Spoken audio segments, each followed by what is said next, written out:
আসসালামু আলাইকুম ভিউয়ার্স। আকাশ বন্যায় পানি হয়ে আমাদের এলাকা বন্যায় প্লাবিত হয়ে গেছে।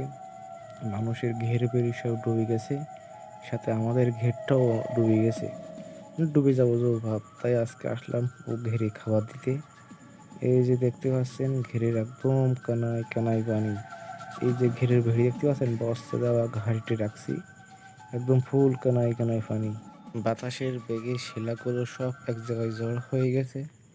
আর অবশ্যই শিলাকুণ্ড এখানে রাখছে যাতে মাছ লাফ দিয়ে না যেতে পারে। দেখুন চারিদিকে পানি আর পানি।